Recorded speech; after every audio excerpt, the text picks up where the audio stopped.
bonjour à toutes et à tous. So, welcome to all of you. Welcome to this webinar organized jointly by France, Belgium, and the Netherlands that is going to be dedicated on one hand to the question of global health and on the other hand to the joint PhD programs in both and we have two round tables, but before that before I present these in speakers of the first round table, I would like to give the floor to Her Excellency, the Ambassador of France and Belgium, and to His Excellency, the French Ambassador to the Netherlands.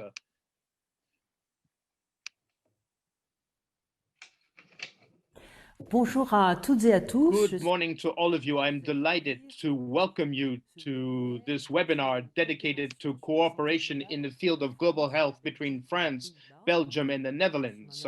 I myself, I'm the French ambassador to Belgium. I wish to greet my colleague Louis Vassy, who is our ambassador to the Netherlands. And I wish, of course, to thank all of the participants, as well as our Campus France partners in particular.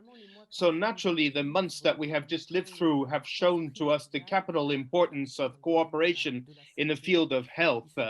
It happens to be that this is an area of excellence in Franco-Belgian cooperation, since France is Belgium's second partner in terms of scientific co-publications.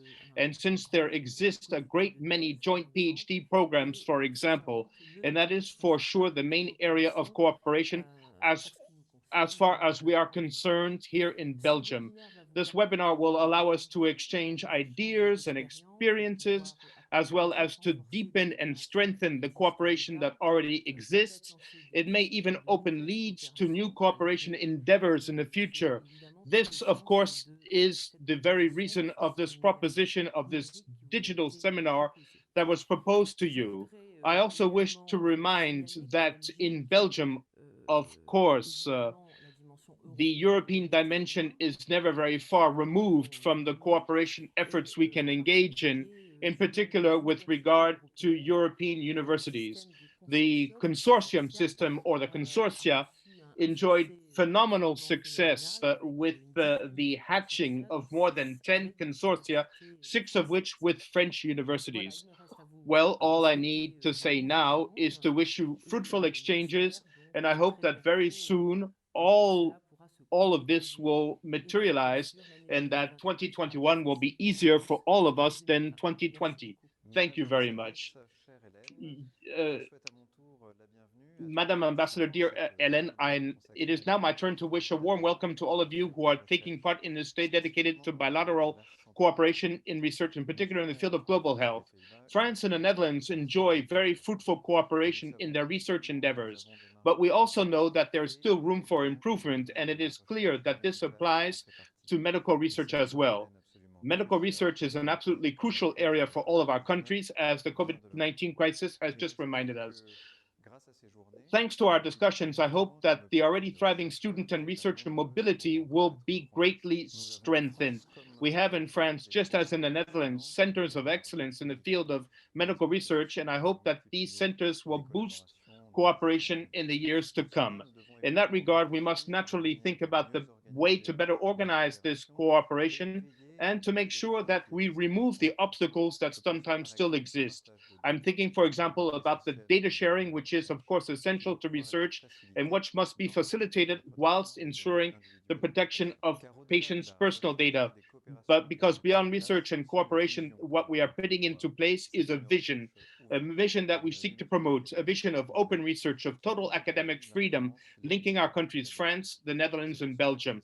This is why I hope that many young researchers will find, thanks to our encounter, reasons to work together between our countries. They will do so for the sake of research, naturally for their own sake, for the sake of their country, and of course for the sake of Europe, which can and must become a major research power at the international level. Well, thank you very much, Your Excellencies. And now I'm going to give the floor to Ms. Béatrice Cairat, who is the General Manager of Campus France. who is going to honor us by opening this webinar. Thank you very much, Carl. Thank you very much to the ambassadors of France in Belgium and in the Netherlands for the organization of this seminar, which I believe, Maëlle, as you was said, is already gathering more than 170 people.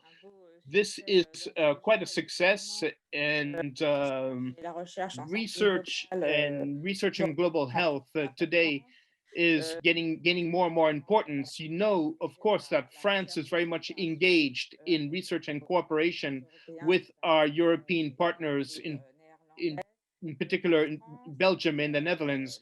In France, doctoral students represent 42%, 42% of 42% of all doctoral students are international in France, and of course, it is in our interest to strengthen their presence and cooperation, international cooperation in terms of research.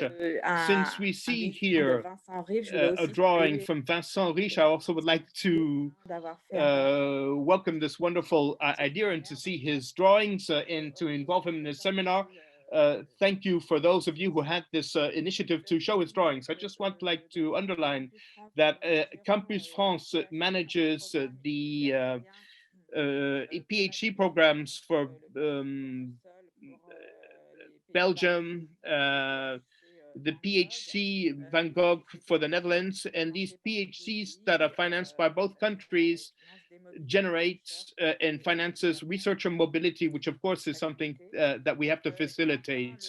And finally, the department of is also going to release a MOPGAD fund, making our planet great again, that will be able to finance doctoral students and postdoctoral students who will come conduct research in France, in particular in terms of global health. So thank you very much for this seminar and for the participants, which is very important.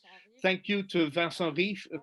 Thank you to all participants. And I think now that we will meet on the 17th and 18th of June 2021 in Rotterdam in principle.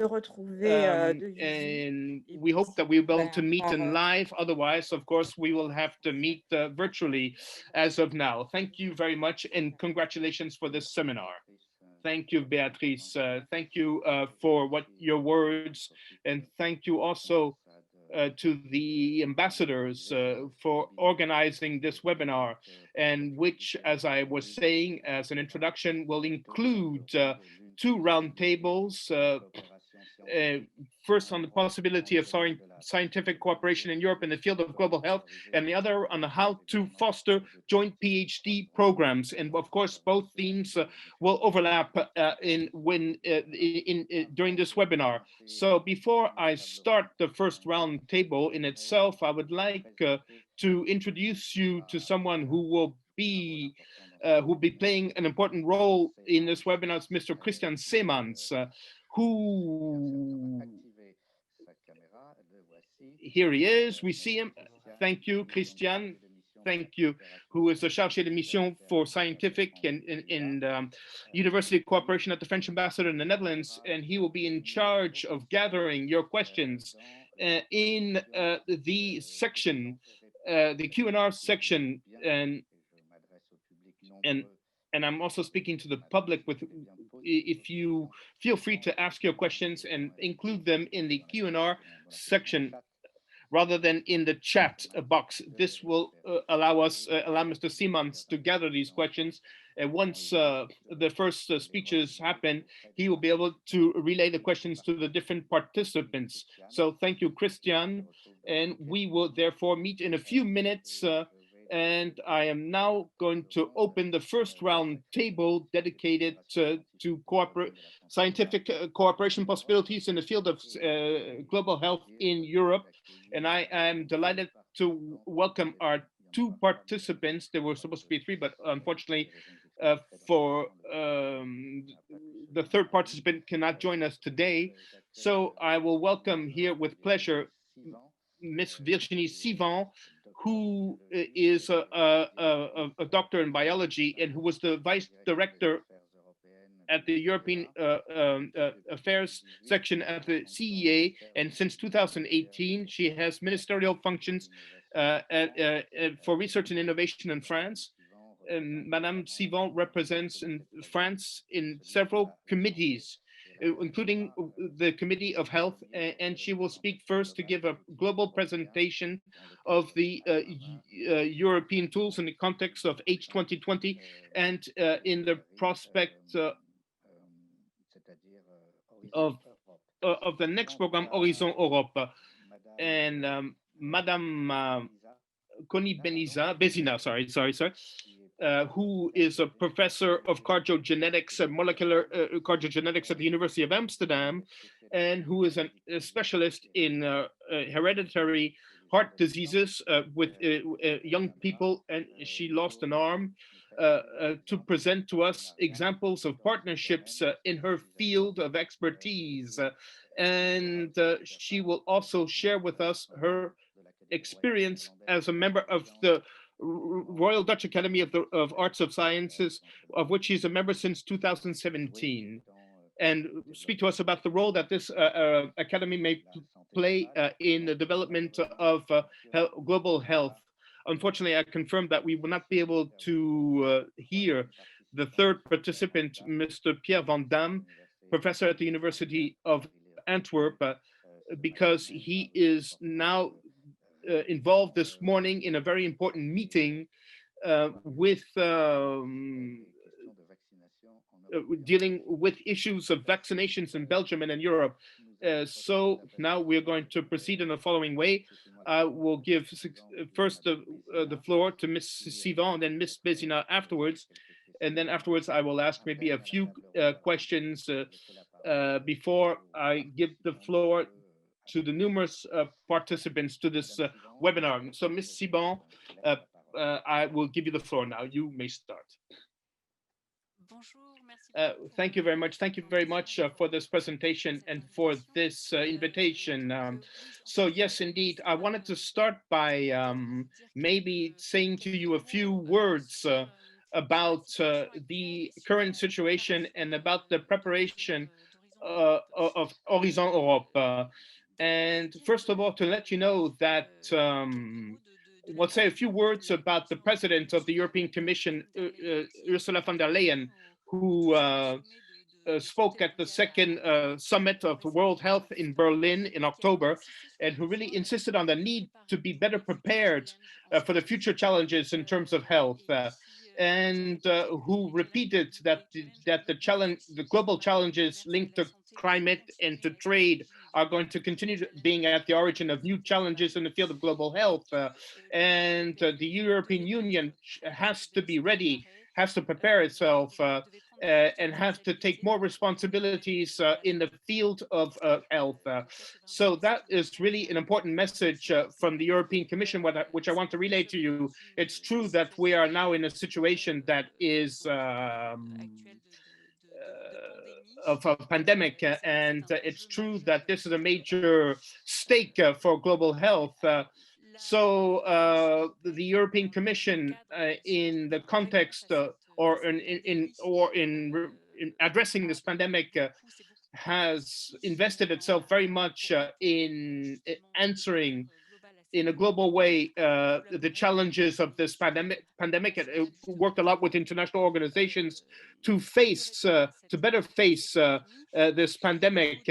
And in terms of research and innovation, major investment was made in the context of Horizon 2020 in order to address this COVID-19 pandemic with at the end of H2020, more than 1 billion euros were invested in research and innovation in this field. So today, the period where we're experiencing, we're at the end of the H2020 program, and we are starting a new framework program for research in innovation, Horizon Europe, that will start in 2021 for a 7-year period. So today we are in a negotiation period for this new program. Many initiatives right now also are taken by the European Commission. with, for example, the plan de relance, the reboosting plan, um, which is called Next Generation U. So it's a relaunch program, redynamization program that's also going to benefit from Horizon Europe, but also new a new agency that is going to be created, which is else emergency preparedness initiative. So there are many initiatives right now surrounding global health that are starting. And Horizon Europe, which is being discussed right now. Horizon Europe, what is it?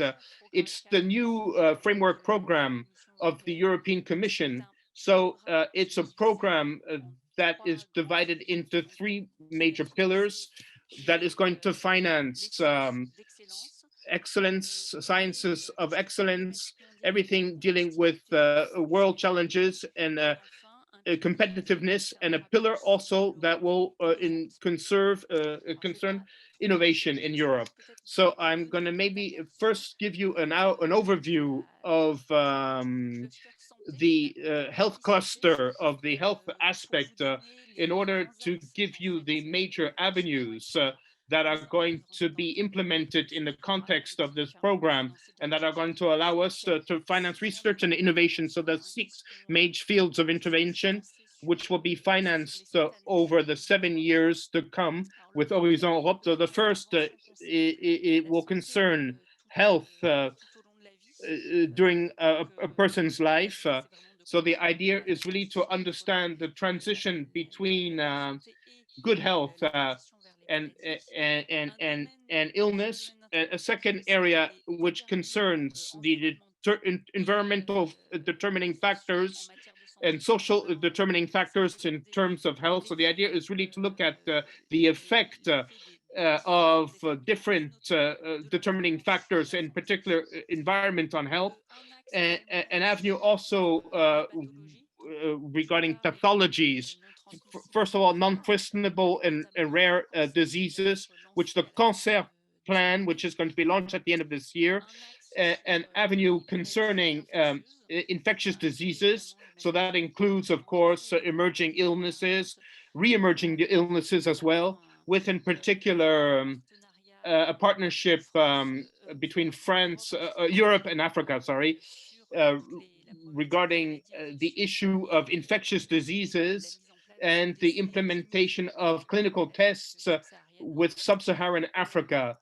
And also an area of intervention involving the development of tools and all digital technologies for health. And finally, a field on health systems in order to guarantee access to durable health care for all citizens. So in this objective, of course, the digital transformation and health data are extremely important. So I think I basically will stop here. So the program is still being discussed. We have a few budgetary elements regarding this program, but the budget is still being discussed. And the budget, the current budget would be around 85 billion euros for the program over the 5 coming years. So the budget that has increased, a higher budget than Horizon 2020. Thank you very much for this overview of the program. And now I will give the floor to Ms. Bezina, who is going to speak to us about the partnerships that were built in her field, in particular with the University of Nantes, if I'm not mistaken. Thank you very much for the introduction. So my name is Connie Bezina, and I am professor of molecular cardiogenetics at the Amsterdam University Medical Center, where I conduct research on the genetic basis of inherited cardiac disorders. In particular, those disorders that are associated with sudden cardiac death in young individuals. And these are rare disorders, and this is really one area where international collaboration on a European level and on a global level is very important, because they're rare disorders.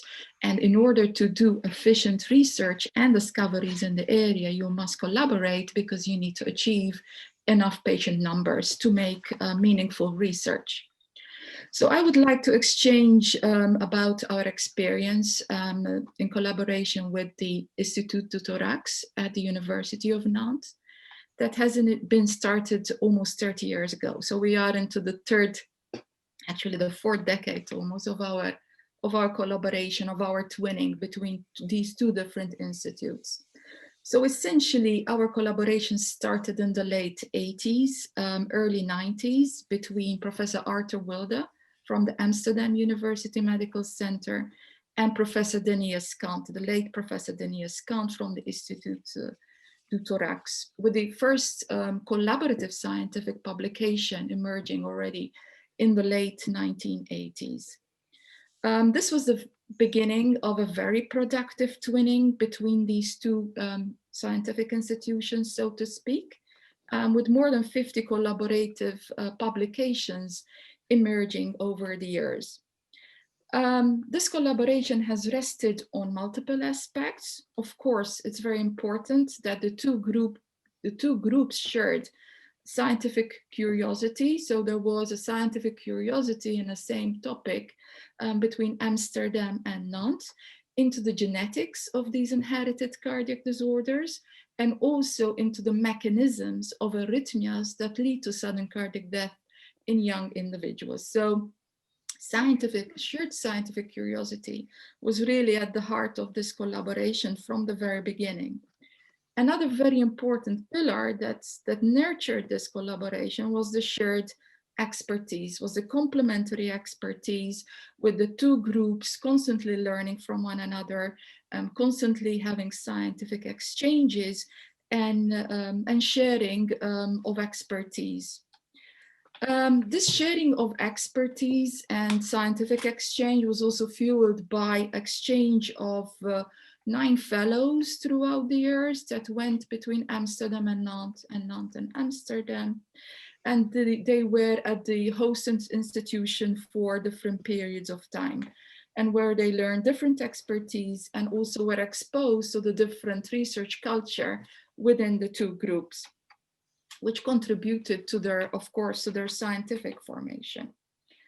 As I said in the opening, this collaboration was extremely beneficial to research on rare diseases, because, as I said, the number of patients at each site is very small. So one needs to really bundle expertise.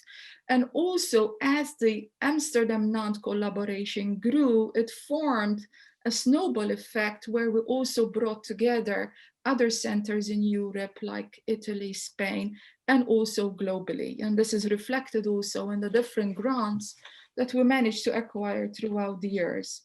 So this collaboration was recognized throughout the years by multiple awards, and also importantly sustained by multiple funding initiatives from various instances. So one of these was the Descartes Helens Prize. This prize was installed by the French and Dutch governments in 1995 to showcase scientific collaboration between the two countries and bring it to the attention of other researchers and the general public. Professor Denis Kant was the recipient of the first Descartes Helens Prize back in 1995. Arthur Wilde was awarded this prize in 2009, and more recently, earlier this year, Julien Barque from Nantes received this prize in a ceremony in Paris. And of course, the prize money that comes with this prize was invested always in supporting the collaboration and furthering the collaboration. The collaboration was also in several instances supported by the Van Gogh Initiative of the French-Dutch Academy, which is a non-profit organization largely financed by the Ministry of Education and Foreign Affairs.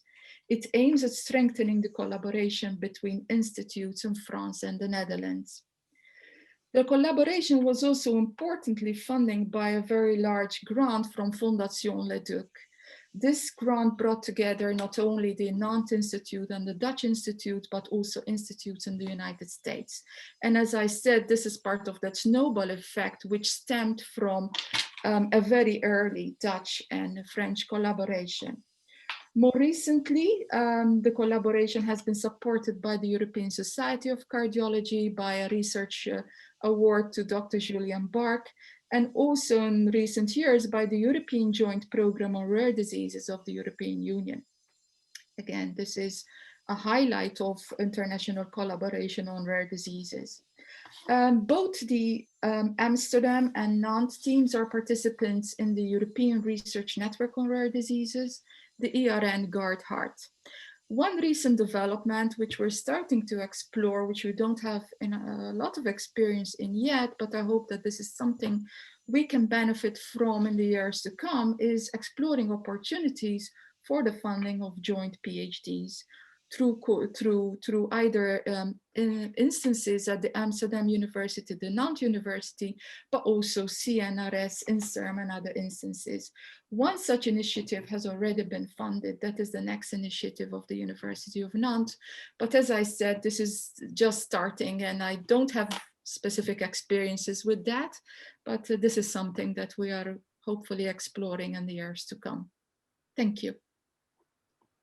Merci beaucoup, Madame Bézina, pour votre... Ms. Bézina, for your words. So before I now give the floor to the public, I would like to remind you that you can ask questions in the Q&R section, which is available to you. So don't hesitate. Maybe a few questions for both speakers. So the ambassador, the French ambassador to the Netherlands, in his introduction underscored the importance of building a Europe of data, a data Europe, to reinforce partnerships. How each one of you,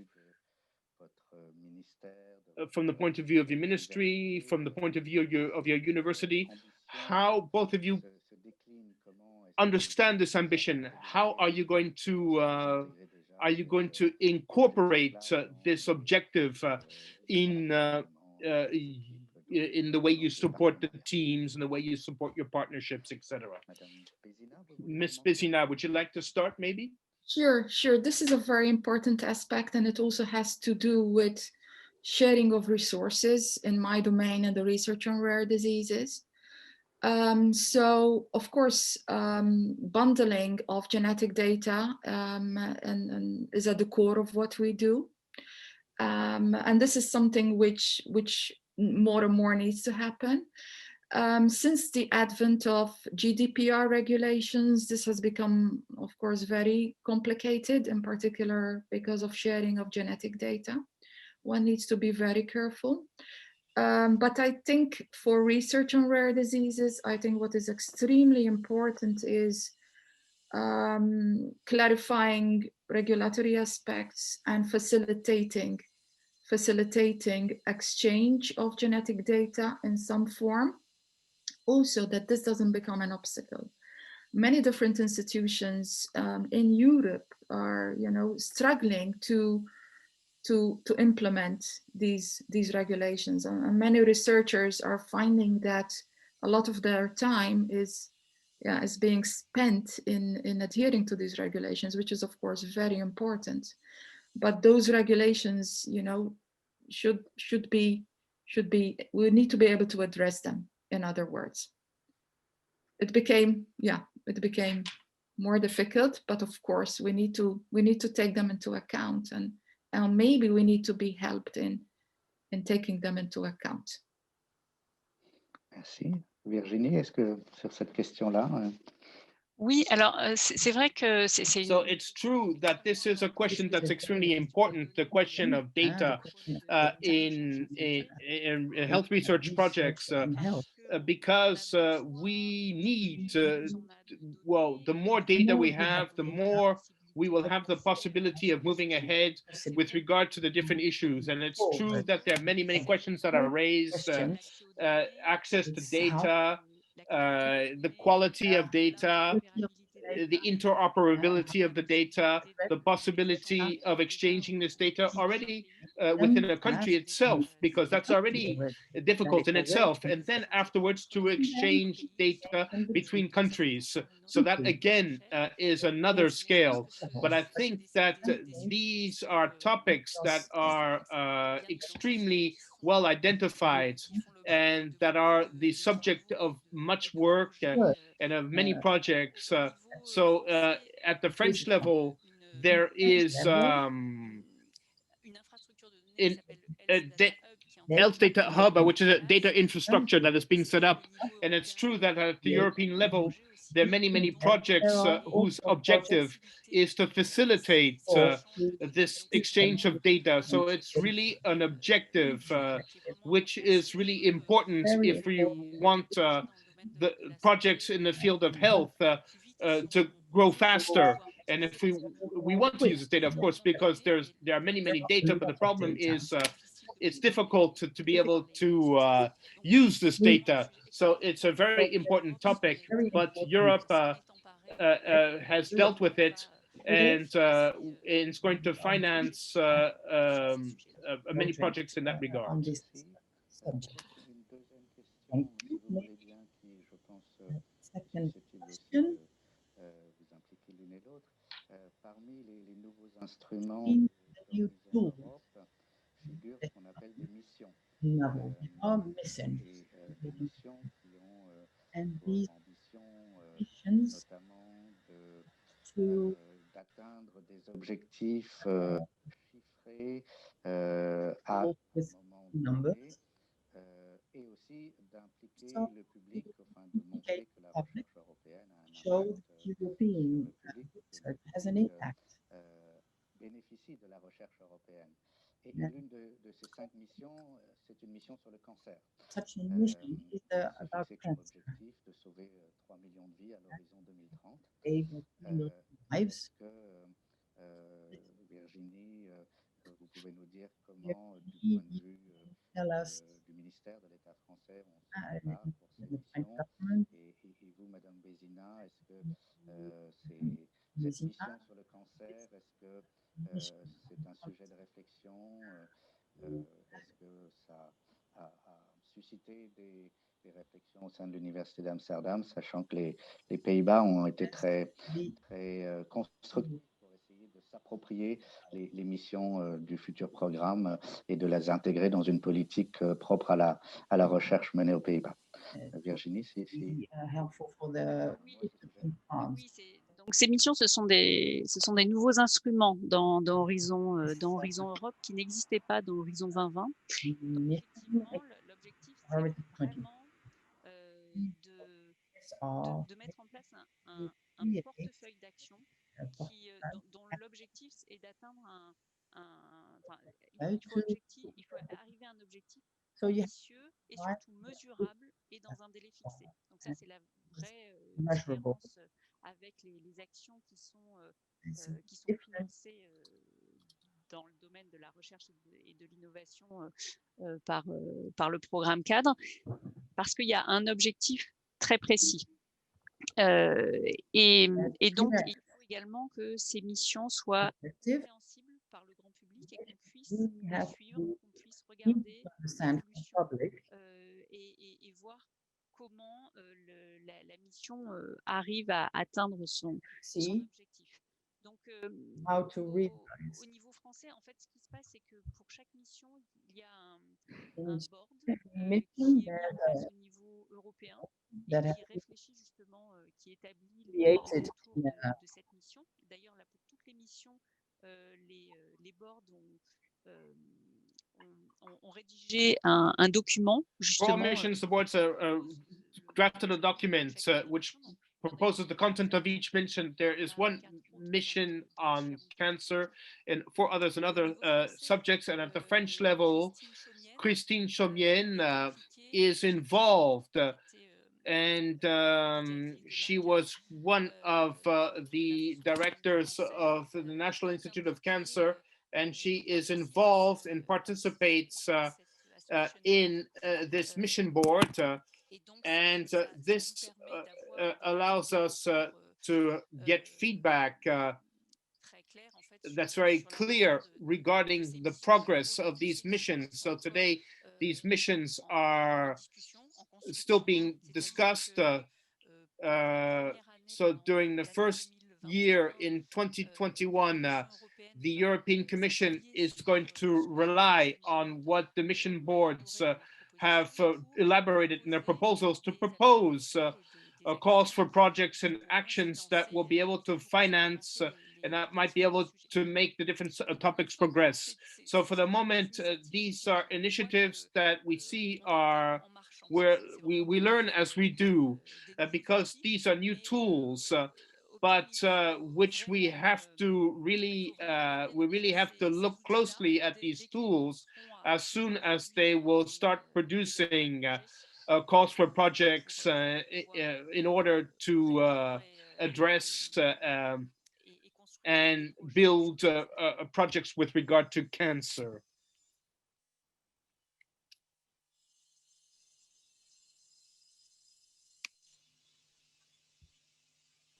Vous êtes muté, on ne vous entend pas.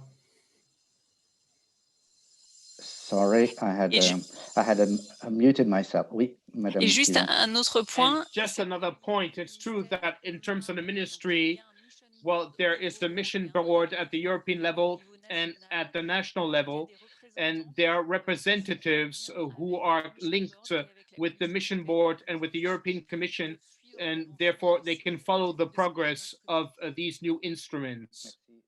Thank you, Ms. Bézina.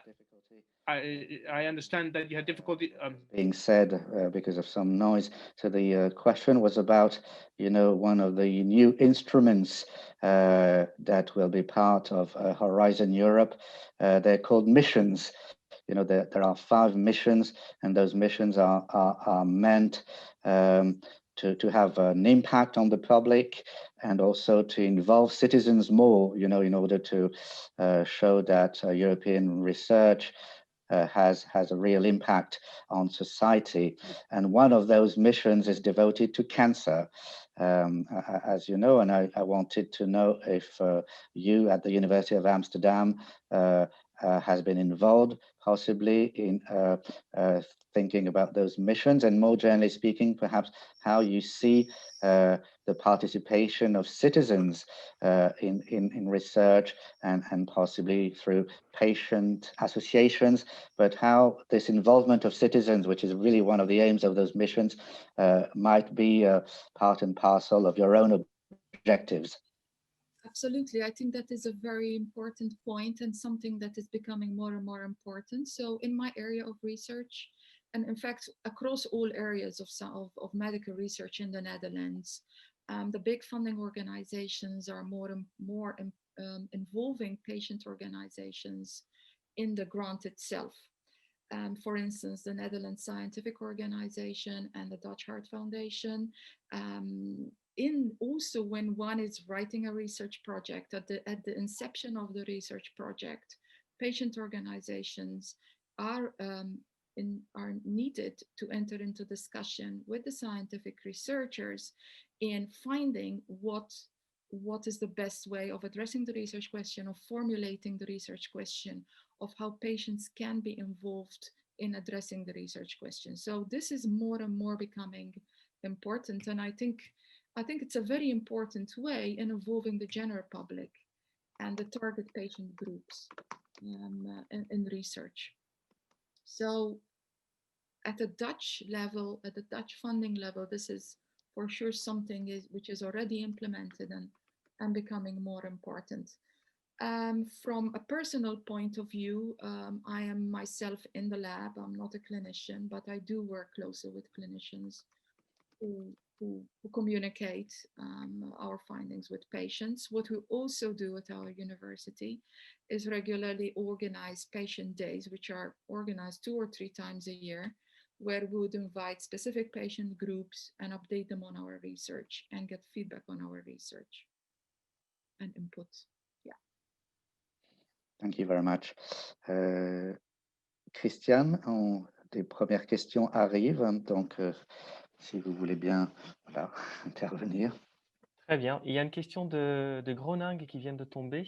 Et c'est une question sur l'implication des directs des réglementations éthiques et des questions de droit dans des recherches liées à la santé globale. Comment est-ce que vous incluez ça?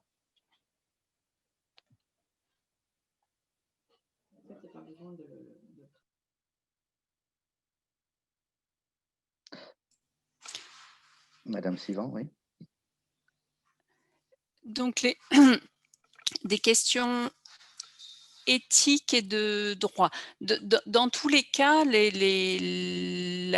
questions éthiques doivent être traitées dans les projets européens. Il y a toujours un questionnaire sur l'éthique, en fait, dans les projets européens auxquels doivent répondre les partenaires. Et donc ensuite, il y a une revue de cette partie éthique par des évaluateurs spécifiques au sein de la Commission européenne. Madame Bézina, Mrs. Bézina, did you get the question?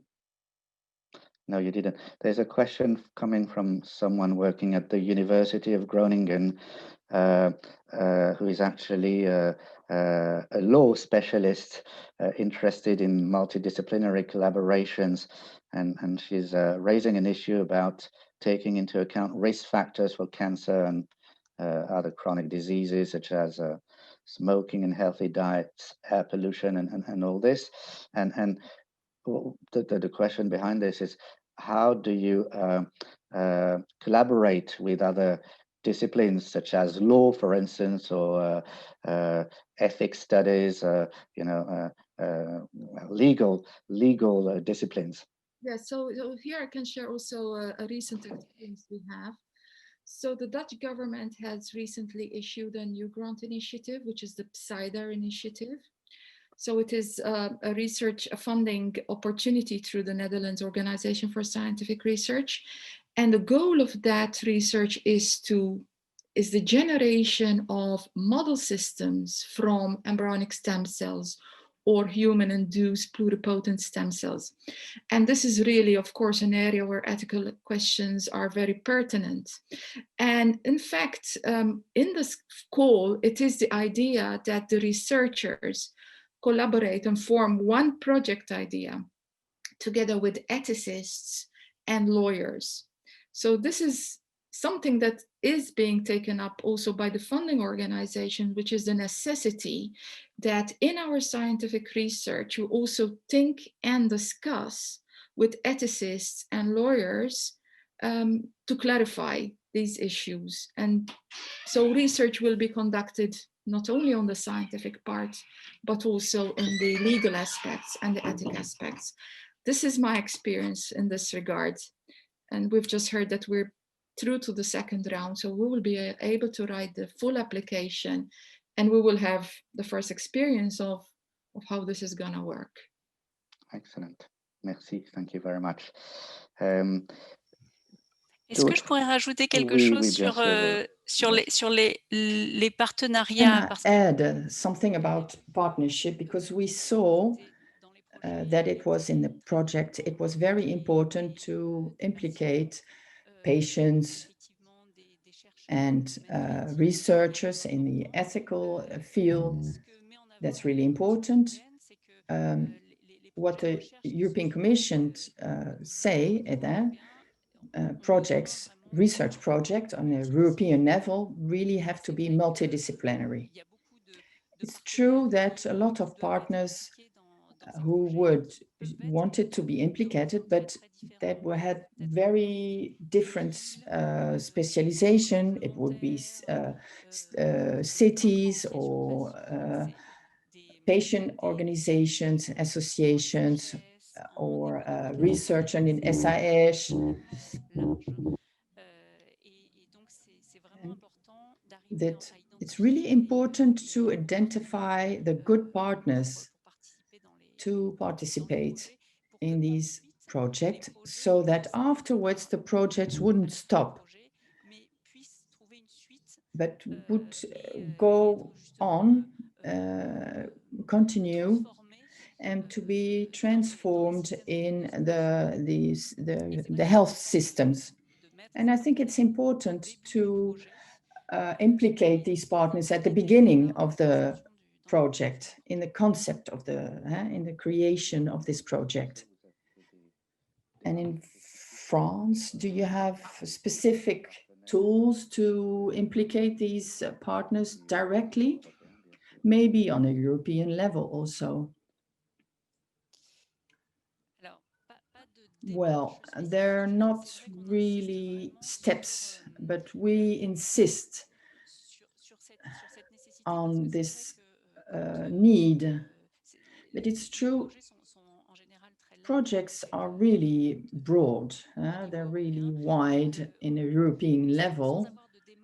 But without taking steps, we try. When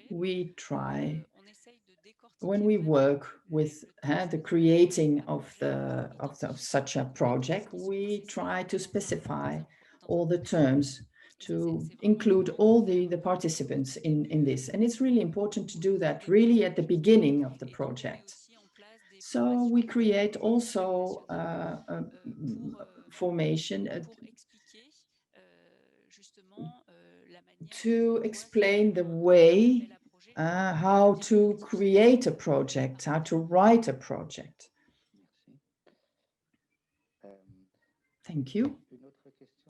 Another question, if you're interested, I would be interested to see your experience, to both of you, that may be different in a very important question nowadays on a European level, but it's also on a health subject. It's the autonomy, the sovereignty, the European sovereignty. Mrs. Bezina, you talk about partnership with the United States and the links you created with Holland, with the Netherlands and the US through your project. Somebody who does research in fundamental fields, the sovereignty of Europe, maybe it slows us in this. We saw that these questions of sovereignty in health fields would be a bit complicated the last months.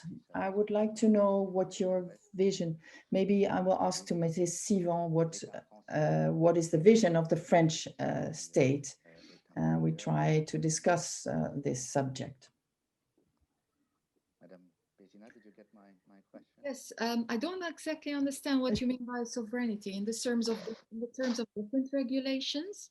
Yes, in terms of regulations, in terms of research outputs and transfer to industry, for instance, transfer to the innovation sector, for instance. Yes, so I personally have not experienced any limitations there. I mean, when we enter a project, we have the foreground IP, we have the background IP, so we have fixed what was known. Within the different institutes, I think it's very well organized with technology transfer offices. So from my point of view, I've never considered it as a hinder. I mean, different regulations at different countries slow you down sometimes. When you have an MTA, transfer agreement, it always needs to go through lawyers and all that help. But yeah, it can slow you down a bit, but I've never considered it as a hinder, personally. Thank you. Thank you. Madame Sivan? Mrs. Sivan? About sovereignty and the competitiveness of business. It's true that in a European level, there is in Horizon Europe, there's really a will to concentrate on innovation. And the financing of little enterprise and the development of them. So there's a pillar that is concentrated on this aspect. So it's a pillar which has a goal that is to achieve, to finance fundamental research until it's on the market. So we have tools that will finance ICIT, that is the European Commission. There is the Pathfinder, which finances research, fundamental research.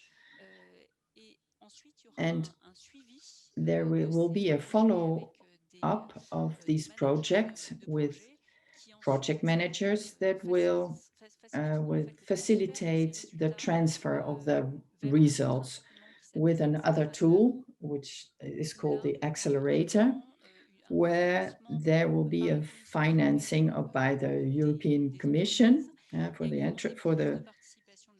enterprise. The European Commission will really participate in this, and that's a new thing.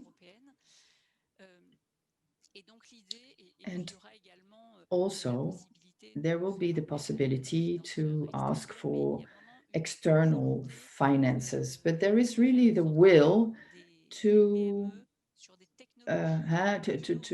for innovative technologies that small businesses would be financed on a European level and stay on the French territory. This is really the will we have. Thank you. Yes, and maybe, I mean, different areas of research have different ways of dealing with knowledge transfer. Mm-hmm. For instance, in the area of health and rare diseases, many times it is implementing a different way of patient care and making sure that that knowledge generated spreads throughout all corners of Europe. And from my experience, the European Research Network on Rare Diseases is a very, very important instrument for doing this for rare diseases, because it bundles together the most experienced groups in these disorders on a European level, and then tries to disseminate that information to different parts of Europe. So I think that different scientific endeavors have different ways also of addressing dissemination of knowledge and utility of knowledge. Thank you very much. Il y a une nouvelle question, Christiane. There is a new question of Christiane, who comes from a PhD. Is there a platform existent where you can find a joint PhD? There's a student who's looking for possibilities in global health. I can comment about that maybe. The possibilities I know are specifically with the University of Nantes. There is a next initiative of the University of Nantes, which is about joint PhDs, also involving joint supervision. And also the other opportunities I have are travel funds from CNRS and then CERM. But I'm quite sure that there are these opportunities out there. And I suppose that checking websites of the universities and CNRS and then CERM and inquiring, I think a very important for PhD students, a very important maybe tip is approach the professors, the principal investigators in your area of interest in the different institutes, and ask. That is, I think, a very important starting point always. But suppose the candidate wanted to apply jointly for the University of Nantes and the University of Amsterdam, how could she or he do that? Would you have a special desk, for instance, you know, a PhD desk where to apply for a joint PhD between your two universities? Do you have special instruments for that? I think that we don't have anything established in that way, at least between the two universities. What I know is that the University of Nantes specifically has the Next initiative, it's a collaboration with other universities. Of course, these are the official routes, but then there are, of course, the unofficial routes where a collaboration could be established on the basis of funding of the two groups. And that can also be done in that way. La voie officielle et la voie moins officielle. So it's the official and less official routes. Mrs. Sivon, can you answer this question of the new generation of researchers? What are the instruments that you would recommend for a partnership between these three countries who are participating today? I don't really know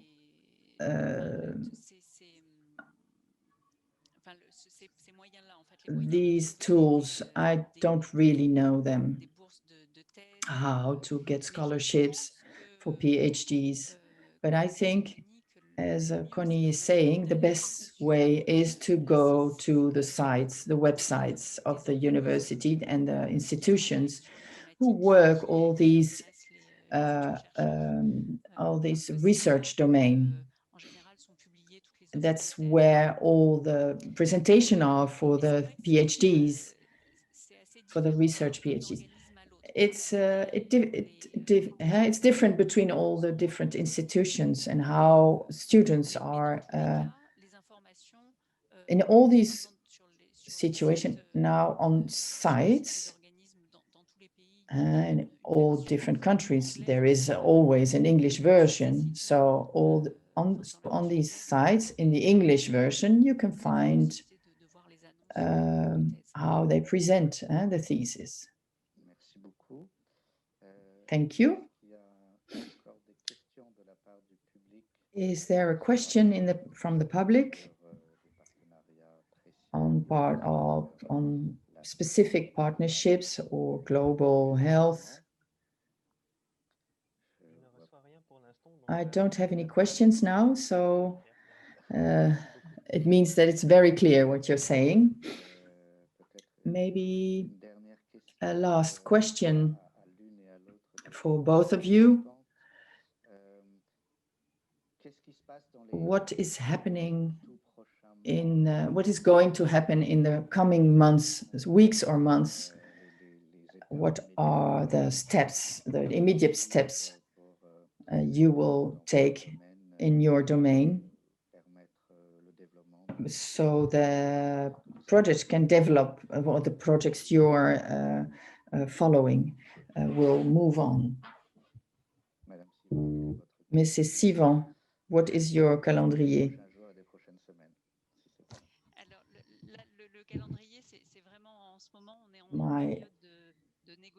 We are in a negotiation.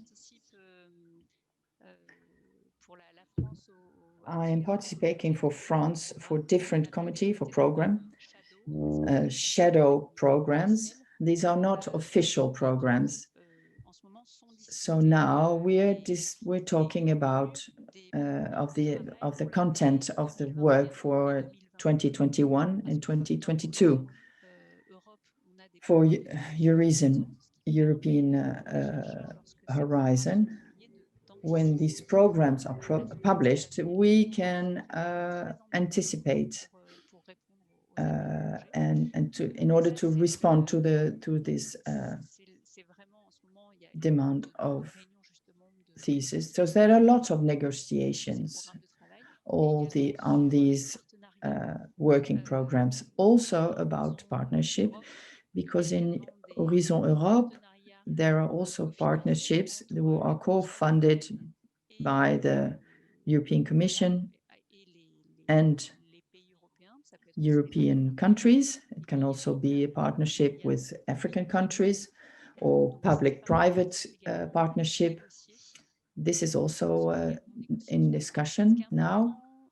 What is important to remember is the date of launching of Horizon Europe.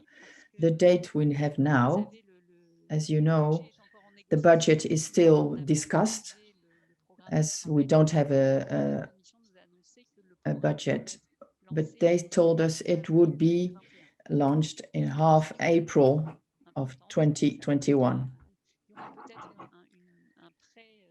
There will be a pre-publication about that, but this is the only thing we know now. So half of April, that's an important date.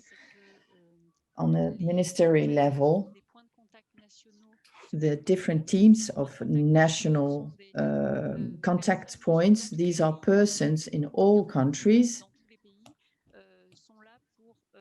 They're here to give the information of the working groups and help the future project managers and identify the projects that will be launched with their subject of research.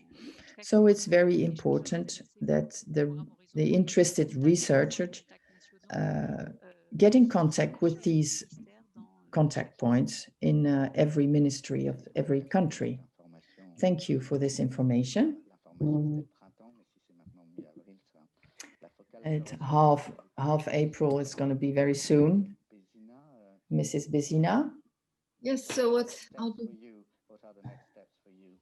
Yeah, so for the next steps for me are, of course, to execute the research projects that are already funded in collaboration with many different European partners, including French partners, and also importantly, to think for the future and look what are the new opportunities to continue doing international collaborative research, which is really at the heart of what we do. Merci. Thank you. Merci beaucoup. Il y a the last question. Well, it's rather a comment, in fact.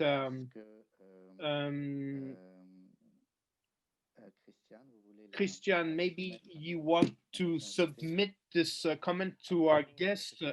Je vais le faire en anglais. So this is a question from the other side of the medal, let's say, not a PhD student looking for opportunities, but how can you as a faculty member also communicate these possibilities? So from the other side of the spectrum. You mean communicate? Nous communiquons, we communicate, nous communiquons. Possibilities, for example, joint PhDs. Yes. Yeah, I suppose on through the institutes and through networks, I suppose. I don't quite understand what you mean by communicate.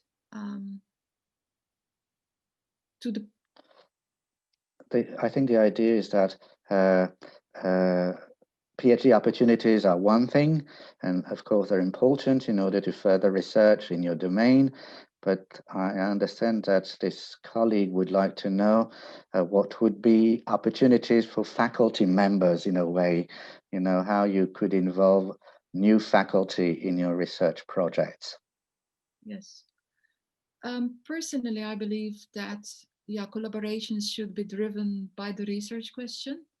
So I think it's a common scientific research question, and seeking collaboration with people working in your domain or a complementary domain, from my point of view, would be the way to go to build such collaborations. Merci.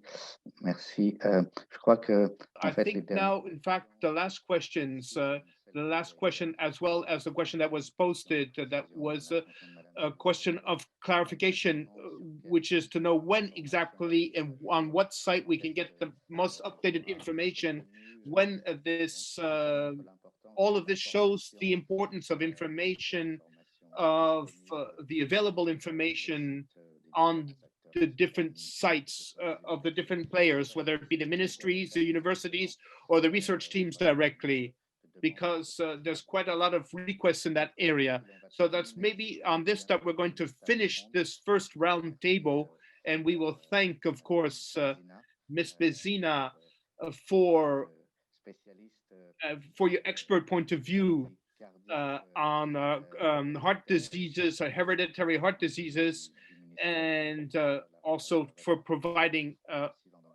also thank you, Madame Sivon. So thank you, both of you, for your participation, for your interventions. And now without much ado, I will move on to the second round table, which is therefore linked, of course, to the first, but how can we foster joint PhD programs? And there will be 3 speakers to speak about this topic, but maybe it might be also useful to start by trying to define what is a joint PhD program. I'm not going to delve myself into this topic, but Ms. Fréchet, when you will speak, maybe you will be able to shed a bit of light on this question for the public, because there are a few nuances when we go from one type of joint PhD program to another. So this might be one of your preliminary comments. So we have 3 speakers in any case for this roundtable. So the first roundtable, the first correct interpreter speaker will be Bibiane Miss Fréchet, who's the director of the postdoctoral programs at the Université Libre de Bruxelles, and she's responsible on the work group on doctoral within the European Civis University, which includes Marseille as well. And you also have founded the Pride Network, which is an association that is in charge of following the careers of doctoral students. So you will start by giving us a general presentation of joint PhD programs, and then you'll speak about initiatives that are set up within CIVIS in that regards. And then we will give the floor to Rachid Benasser, who's a professor at the ONS Saclay, and who's an expert in civil engineering, in particular with regard to building thermics. And I think that might be interesting to hear about what you have to say about the field in which you work. You have supervised many PhDs, in many of which in joint PhD programs, and this makes you coordinate the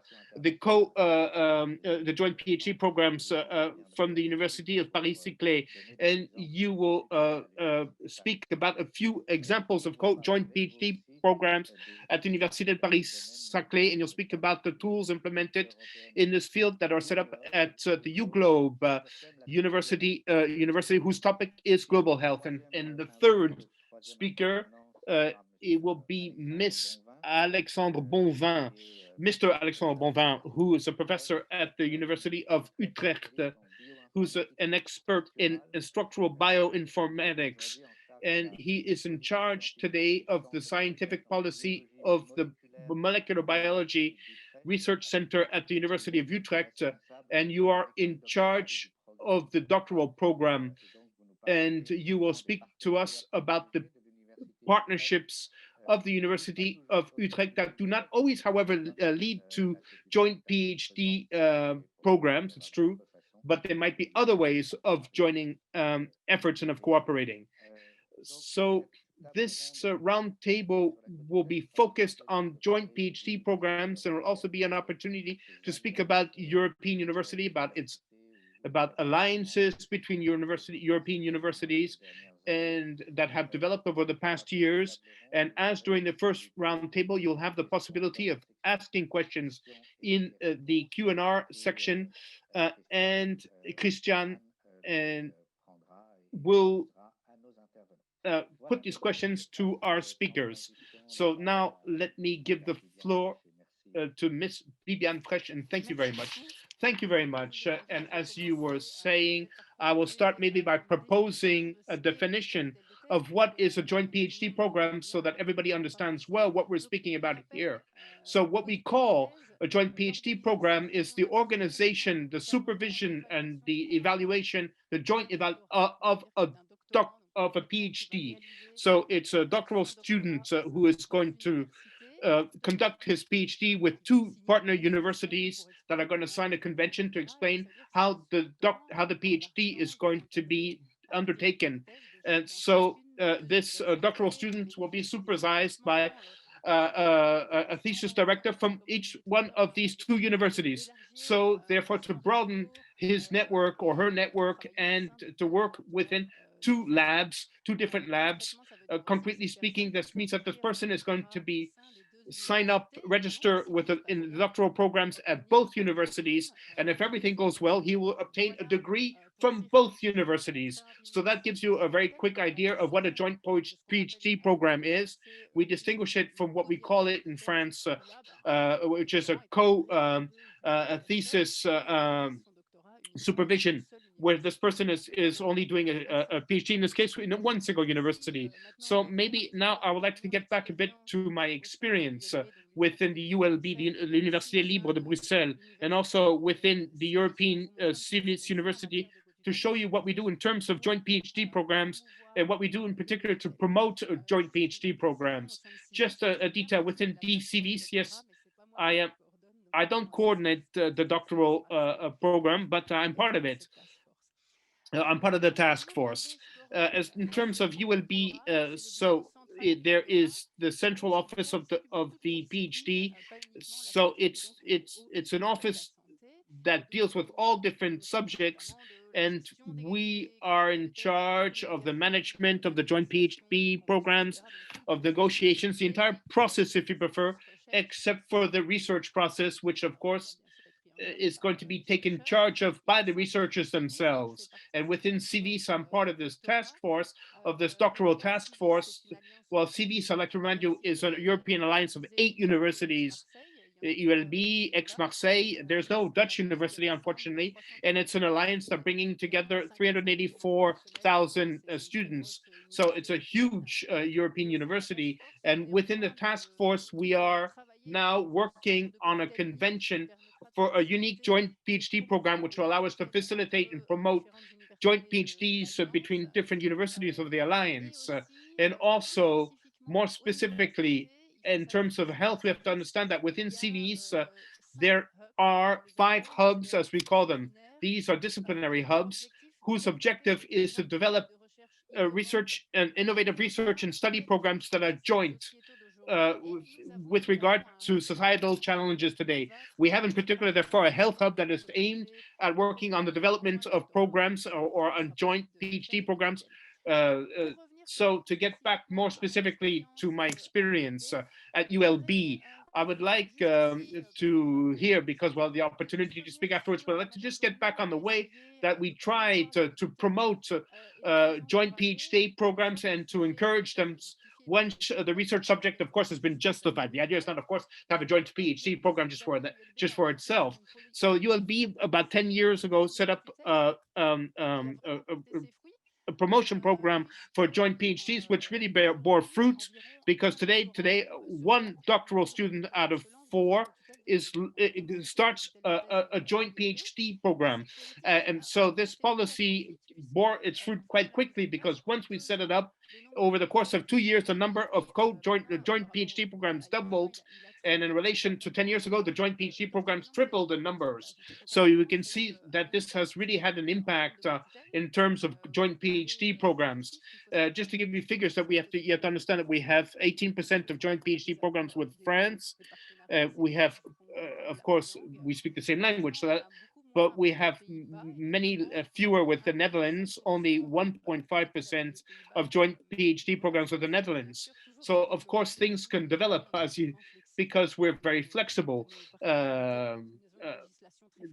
we have a very flexible legislation which allows us indeed to launch these joint PhD programs very easily. So how do we try to facilitate joint PhDs? How do we try to promote them, to favor them?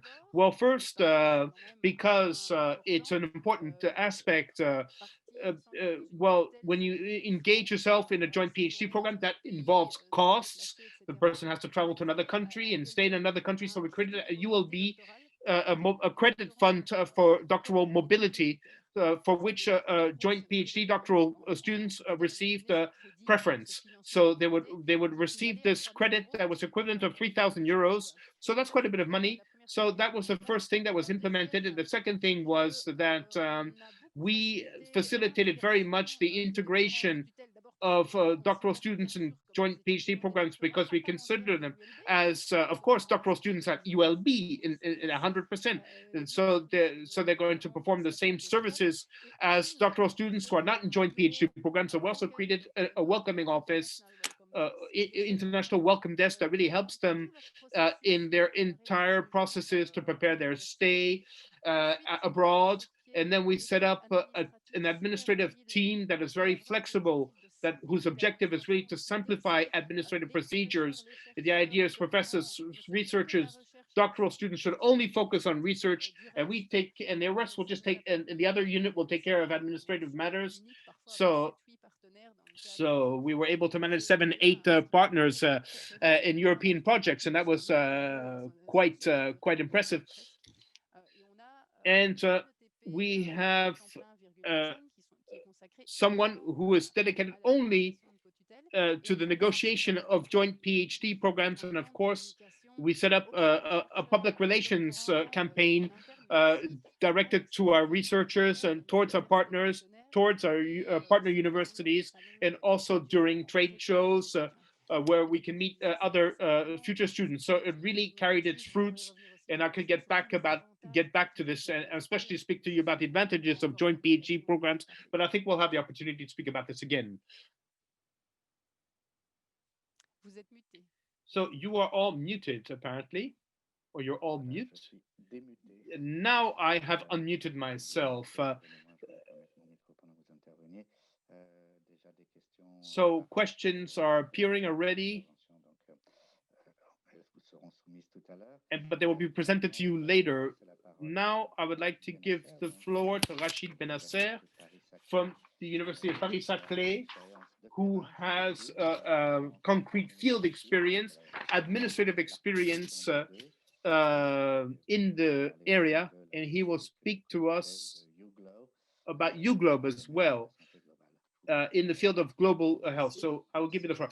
Thank you. I'm going to try to add to what our colleague just presented to us. Paris-Saclay has about a few thousand doctoral students, and in terms of joint PhDs, that represents about 10% of these doctoral students, which represents about 400 joint PhD programs per year, which gives us a sample that's quite important. And I'm working in the doctoral college. In my field experience, I'm intervening in the quality of air quality in terms of building. And for health, we have a project that has just been deposited at the National Research dealing with viruses. So when we speak about global health, it's quite global. So therefore, it's easy for me to integrate a large spectrum of disciplines. Now, with regard to promotion of the joint PhD programs, well, there are about 100 joining every year. The university has made a lot of efforts in this field. We have offered scholarships, and there are about 30 finance grants per year. So in terms, we finance a program of 12 to 24 years plus travel. 24 months, corrects the interpreter, plus travel, which goes up to 5,000 euros. So this financing is going to allow us to promote this kind of endeavor. It is question of UGlobe, which is one of the which is part of our alliance, but right now there is a call for a project where you go directly to Paris-Saclay financing, and if you get to that tab, you will see that there are 4 PhDs that should start immediately. And I'd like to get back to the question of the young man who said, how can we find joint PhD programs? And generally, joint PhD programs, when we are involved in research and cooperation, it's quite easy to find. And thesis directors have partnerships often that they wish to sustain, are involved, but there is an organization, but the doctoral student himself does not search the joint PhD programs first. He does a research in his field, and in his field he will make the proposition. So this is within, at the European level, I'd like to remind this, there are joint PhD programs in a training network, and the Tube and Train, which includes joint PhD programs from the start. So this is a training network. The doctoral student can stay in several universities. So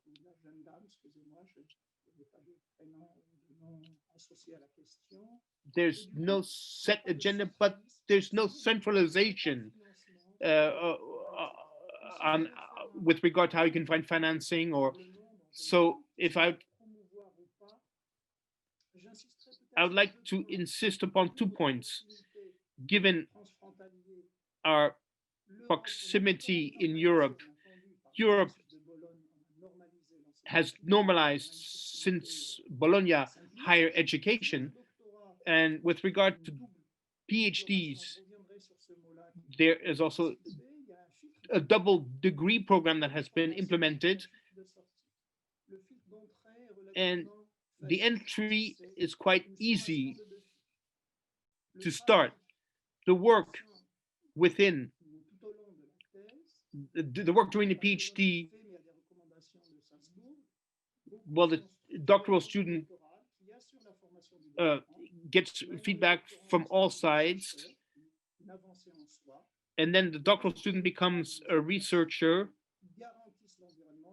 The universities guarantee the supervision of the program, and then you gain expertise. So you could have gained it through cooperation. So we have a double responsibility as supervisors as well as at the university level, and you benefit from both of these expertises, and you also have training that goes with it, because each university has a philosophical aspect in the training as well. So this is a double expertise that allows us to go ahead. But it's not always easy, but of course, this is a fruit of internationalization. So therefore, you develop a new important scope of skills. And then when you finish your job, when you have gone beyond the limits of your research, there is the defense, which we would call the certification. So it's true that once we have gone beyond the material difficulties, you have to face this administrative difficulty, which means that you're obliged, and of course there's a question, because we're speaking about a double level, when you must defend your thesis. So the jury is made up in a different way, and the defense is a different exercise. And that's where there are sometimes administrative difficulties because many universities are trying to bridge this incompatibility, and then sometimes we have to add an extra committee to go beyond these administrative difficulties because of these. This is an issue with the convention itself, so it remains adventurous. It's doable in principle. It comes from the base, researchers who are going to cooperate,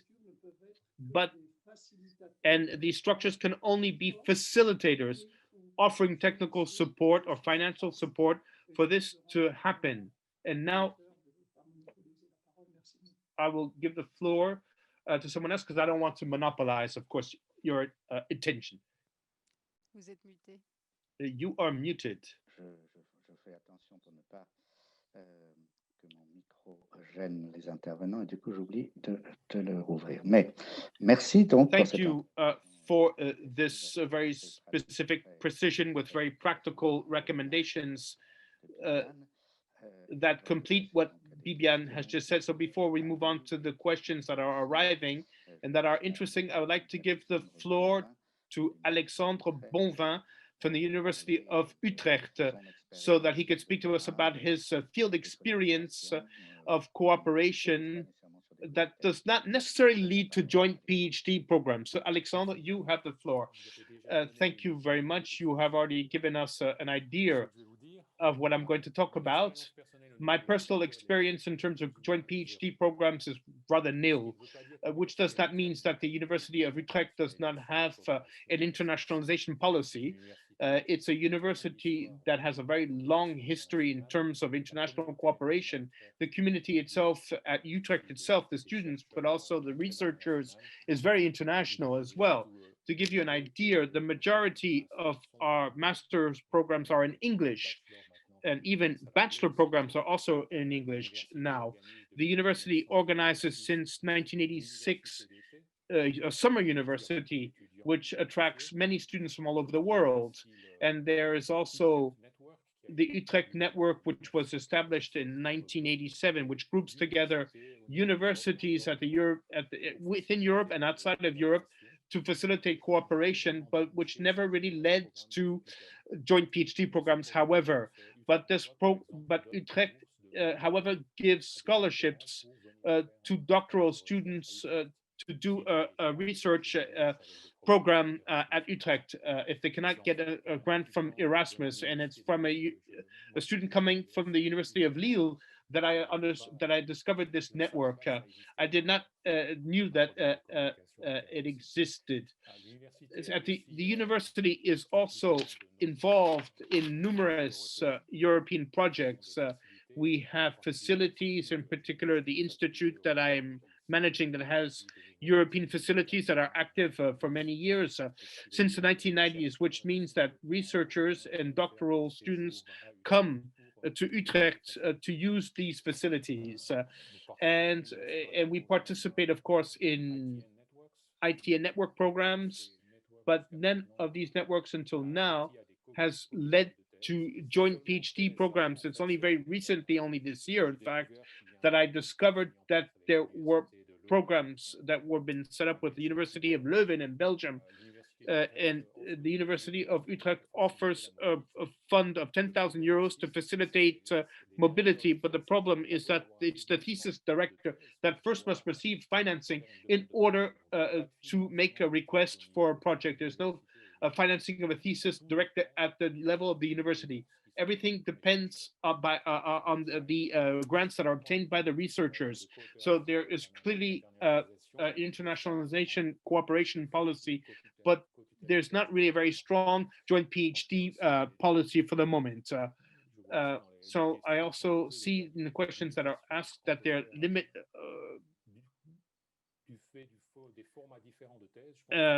speaking about the limits due to the different formats of the PhDs. For example, in Belgium, it's much easier. There's a 4-year program, but with France,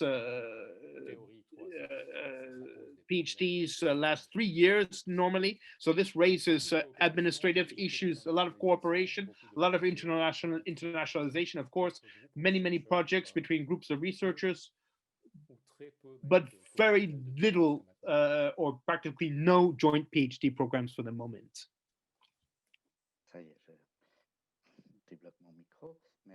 Thank you very much for these 3 complementary presentations. So questions now before I give the floor to Christian Seman. Maybe a question first. I'm asking it from the point of view of someone who managed a doctoral school about 10 years ago and who therefore endeavored for the implementation of joint PhD programs. So what do you think of the question of complementarity of thesis directors and of the question of knowing if it's whether or not if it's good that they know each other or not, or if they will get or if they will get to know each other thanks to the subject itself, and that they both want to involve themselves in the joint PhD program. So there, in that case, which might involve 2 thesis directors who want to involve themselves. So what do you think about this question of the complementarity of the thesis directors? Maybe Bian, you could say something. This is a very important question indeed, because my point of view at ULB, and this is based on concrete experience, and some of the experiences were much misfortunate that the thesis directors have to know each other or learn how to know each other before the doctoral student comes on board. So, or before the joint PhD program, the joint PhD program is an excellent opportunity to start a cooperation between 2 research units and 2 labs. So this is one of the tools that allows this, but we have to make sure that the 2 thesis directors have communicated before on the way that they're going to supervise the PhD with regard to their methodologies, etc. Because we had 2 to 3 examples when this did not happen, and for the doctoral students it was rather difficult. But it's clear that the fact of being co-supervised for a doctoral student is an advantage, but sometimes also a challenge, because often each supervisor has his or her way of doing things. Maybe they have different tools, so we have to combine the recommendations that we receive from one and from the other. So at the one hand, it's a very strong advantage because we have the possibility of being recommended by 2 different thesis directors, but at the same time, we have to combine and adjust to their ways of working. So I would like to show that in general, it works well. And in our statistical quality studies, we note that doctoral students under co-joint PhD program are much more on top of their schedule, whereas doctoral students who are not under a joint PhD program sometimes end their PhDs much later than when they were supposed to do. So they end up. So it's possible that the co-supervision, the fact of having 2 units of supervision, of having 2 regulations, 2 different kinds of procedures, might encourage the doctoral student to better manage his or her time. Thank you. Maybe, and of course, this the defense year is also part of the convention. It was also indicated at the Sorbonne that the doctoral student would have to defend his or her thesis during the 3rd or 4th year. So maybe another question. So 2 universities, who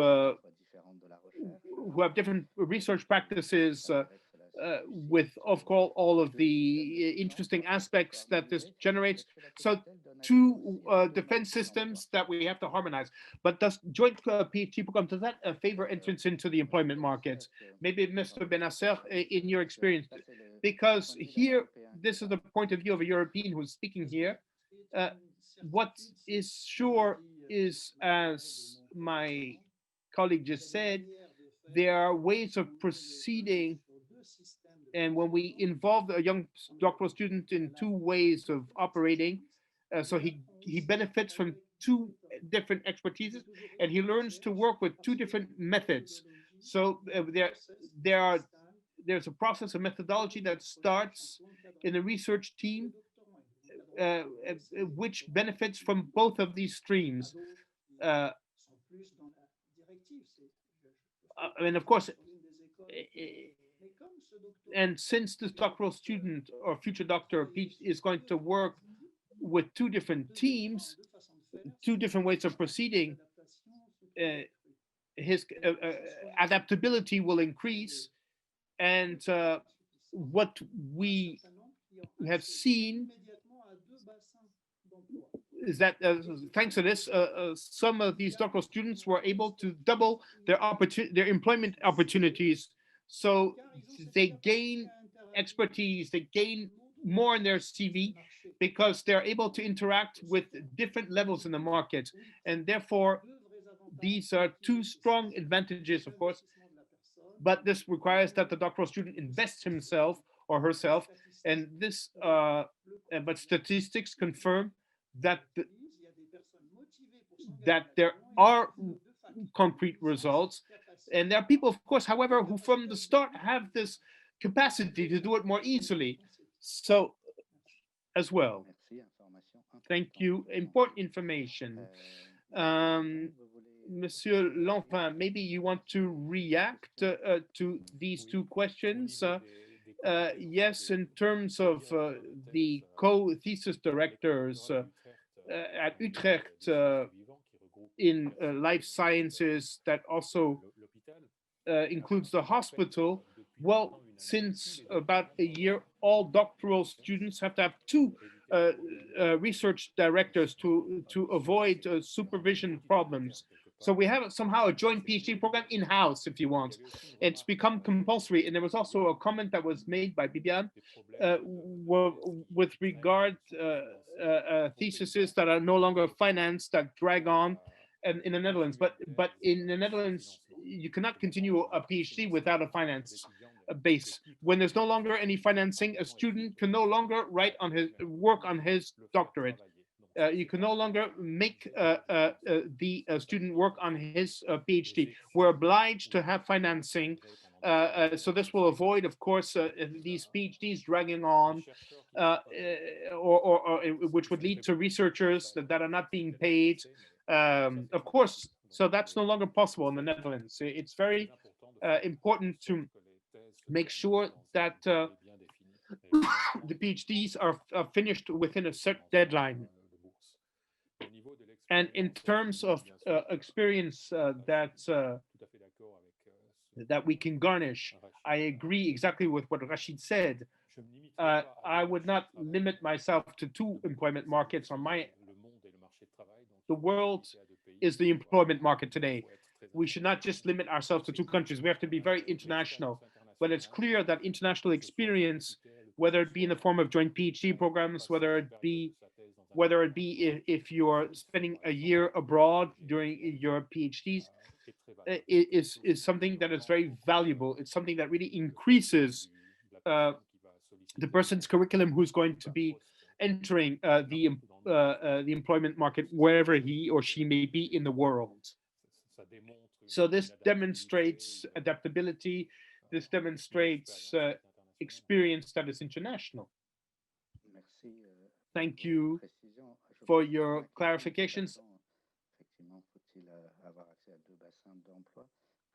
So the question was, should we have access to two employment centers? But are all employers aware of the advantages of a joint PhD program, as well as of the risks that this may lead to? So how well is this acknowledged by the employment market? Because of course there is obviously a clear desire for international. So there are quite a few questions that have just arrived. So now I will give the floor to Christian to ask these questions. So the first question is very relevant since because of this remote communication today. So international seminars, well, it's when young researchers come together face to face, but how can we redesign this now, today? in the very particular context we are in today, where things are done remotely? How can we adapt it? That's the first question. And then we will move on to the next questions. Maybe Mr. Bonvin, you could answer this question. Well, my recommendation to young researchers who are looking for co-joint PhD programs or PhDs would be to contact directly the researchers who interest them and not wait for a website that gives a list of PhDs. Generally, it's too late. So you have to have proactive networking. That would be my recommendation. But now, of course, there are all of these conferences happening online, so it's more difficult to network. Where before you would just ask questions, drinking coffee together. So this is something that has disappeared. But on the other hand, there are many means that are being set up during these meetings that are online, indeed, to generate contacts.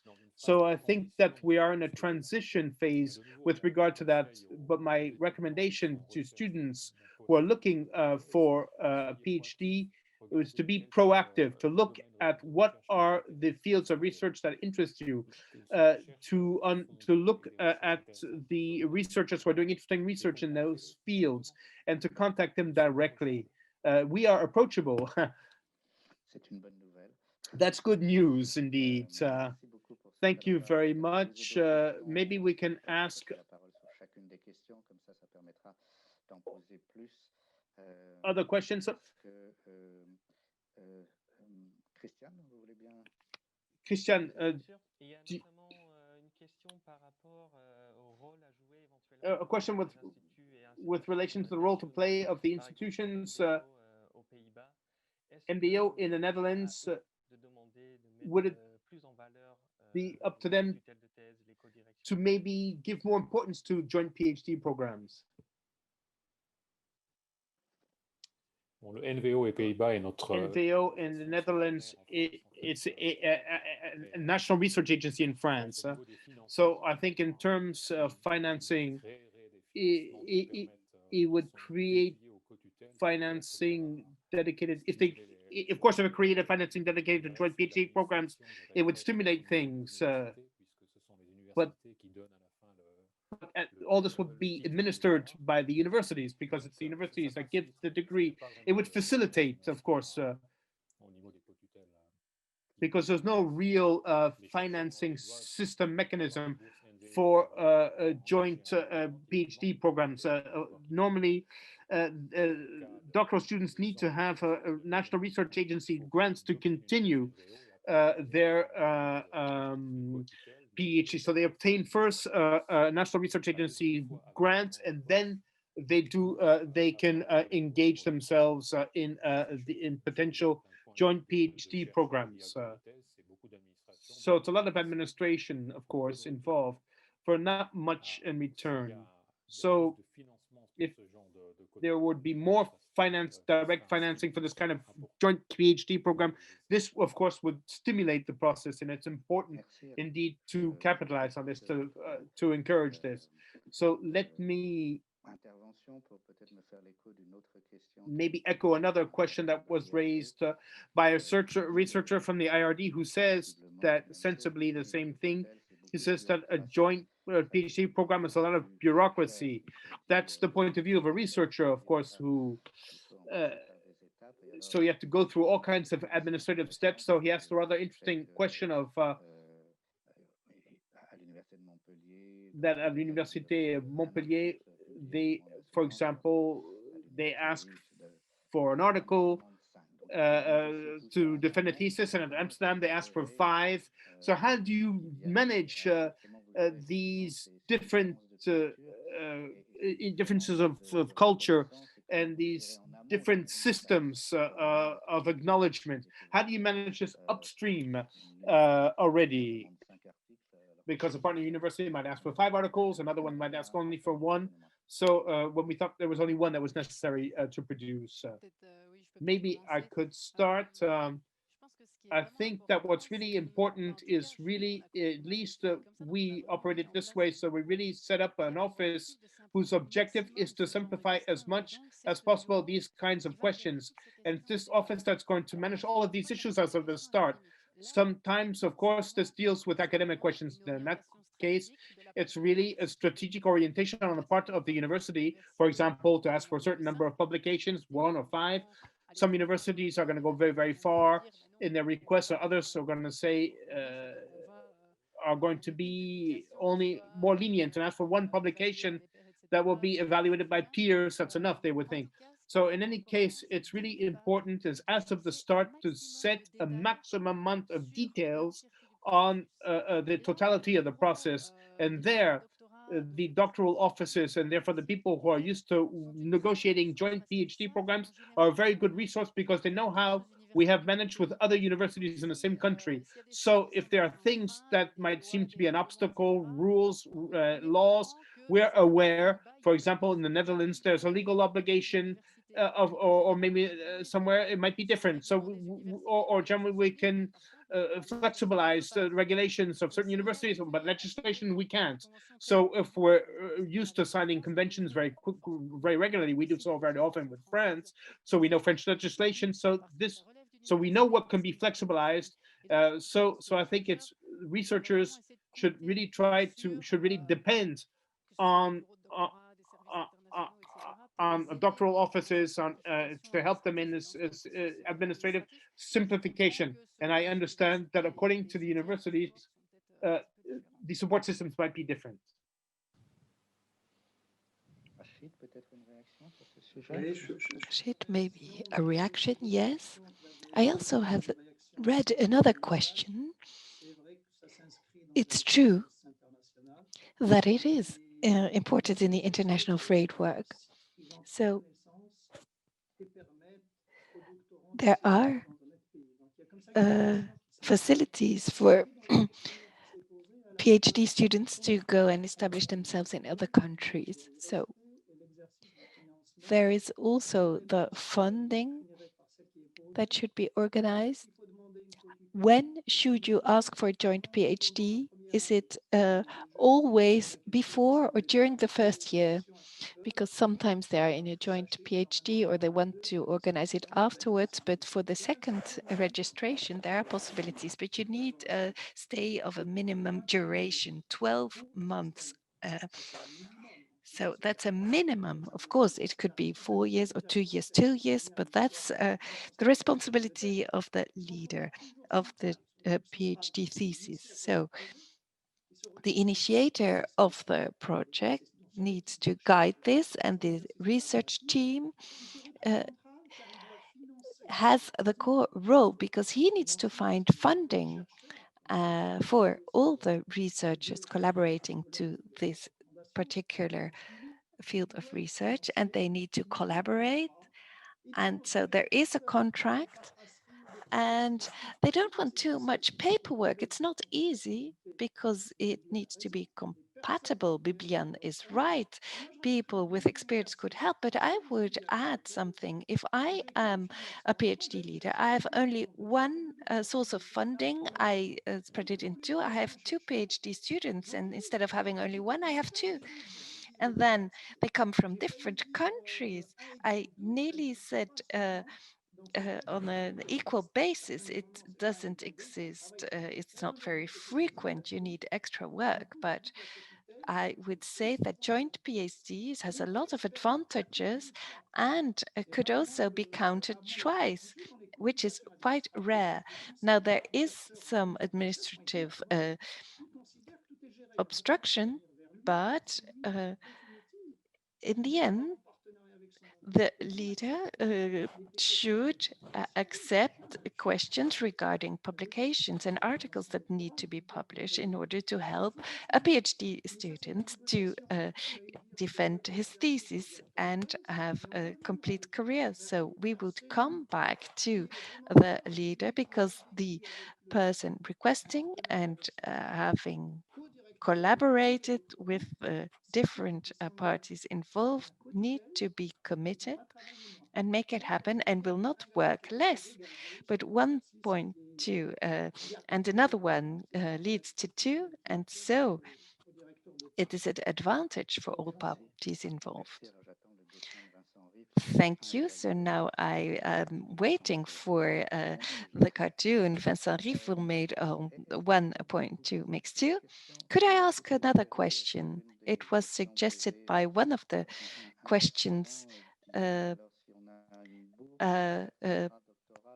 PhD student noted through the chat. So the support measures, the funding measures go through different systems in the different countries.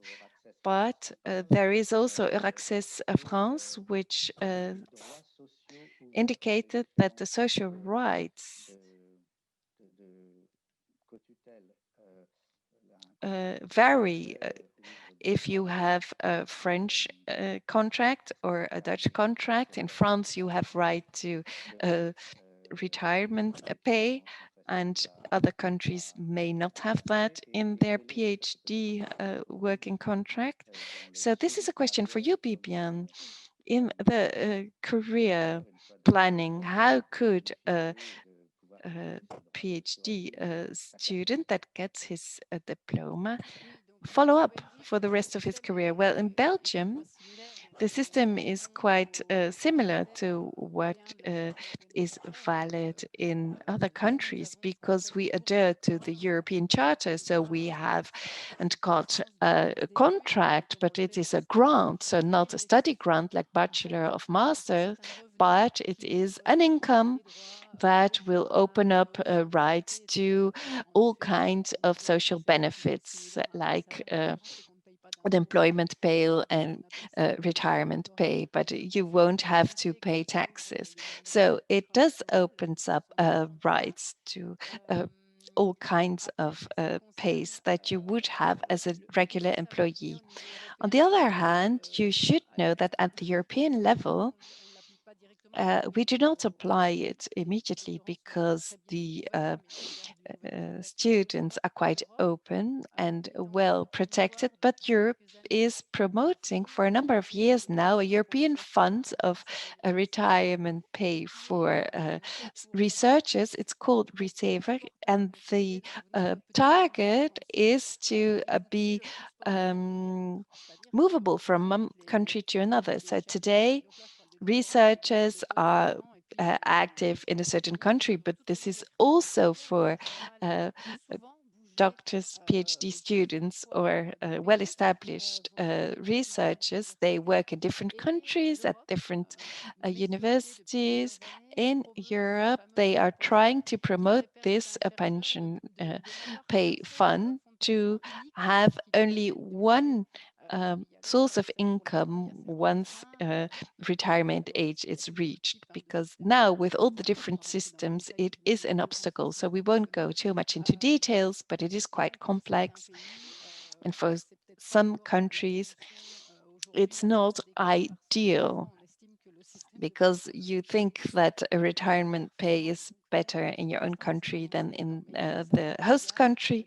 You should know that there are European initiatives in order to try to harmonize the different social benefits for researchers. Thank you very much for recalling all these different instruments available. And it's not always easy to go from one country into another and have access to the right benefits. So when you are a researcher, you don't really think about your retirement pay, but it is something you should keep track of. So Christian, any news? Well, extra information I would like to give on the Dutch situation. So PhD students are considered to be normal, regular employees. So they do pay taxes and they have access to all the social benefits, and they are expensive. Thesis, 4 years in the Netherlands would cost about 220,000. Yep. 220,000 euro. That's what we get from the grants. So in joint PhDs, if we need to fund foreign students, you need to have more than 100,000 in your budget available. So the costs are different according to the different countries. So it's not only administrative issues, it's also funding issues. Thank you, Christian. There is an example of a PhD student having started his thesis, but along the way noticed how much time he needs to spend on the Dutch university, or he spent more time there instead of the university he was related to in France. So is it possible to start asking for joint PhD when you have already started your research? I might answer that question. It's not easy to give a clear answer because it would depend on the university you are doing your research at. Sometimes you need to have it planned before the end of the first year of your research. For other universities, for example, ULB, you could do it in retrospective, if you will. So if you can demonstrate that you have been well guided from the beginning, then you could organize afterwards a joint PhD structure. But then you need to check at both universities where you're working whether it is possible. Thank you very much. So now, because we're nearing the end of this webinar and this roundtable, a question for each speaker, and you have 30 seconds to give your answers. What would a partnership bring for PhD students, whether joint PhD or not, at your university? So the institutional advantage it would bring. Alexander? I don't know, since we have no experience or near to no experience on my behalf, at least, I wouldn't know how to answer that question. So you indicated you had some partnership with the KU in Leuven. Yes, it has just started. So the first requests are coming in. And you need to do a request for grant twice. And then you need to make an extra respect for the 10,000 euro mobility. But it's not easy. It's a lot of paperwork. And we need to wait and see how it's going to play out. So it's easier for students to come to Utrecht from Leuven than the other way around. But the future will tell. It's too early to say anything about it. Okay, Rashid, the institutional benefit. Well, I think there's also a positive aspects that are worth more than the negative aspect. So we talked about the conventions, but there's also a second agreement, a double degree agreement. So both universities commit to the partnership, and then there's a third degree. You can always organize something which is a stimulation and encouragement. Once this agreement is signed, then the individual negotiations can start. If I look at my table with Utrecht, we have 2 joint PhDs which are being set up, and I hope it's going to work out well. And there are 3 with the ULB. So there are partnerships across borders already set up, and all institutions, whether international relationships or the common ground in the field of research, it's always positive to organize such things. Bibiane, yes, I will give some extra information on top of what Rashid has said. It's good to strengthen relationships between universities and the other partner institution. For an institution and international relationships, it will strengthen the links without special effort from the institutions, because the researchers do it on their level, and it gives more visibility to the international relationships because there will be more articles published, international conferences. So it's a wonderful tool for the internationalization of university work, with actually not a lot of work required from the departments of international relationships, except promoting the opportunity of joint PhDs. These are collaborative relationships that are easy to set up, or relatively easy. Thank you very much. Now this will be the closing remark. We've come to the end of this webinar after a second roundtable. Thank you to the 3 speakers. I would like to tell you, as Ms. Kayat has stated at the beginning of the webinar, there will be a second event organized on the 17th and 18th June, which will be axed on the meeting between laboratories, researchers, and training institutes. So these are poles of excellence, and will promote international relationships to promote world health. So this will be organized in Rotterdam.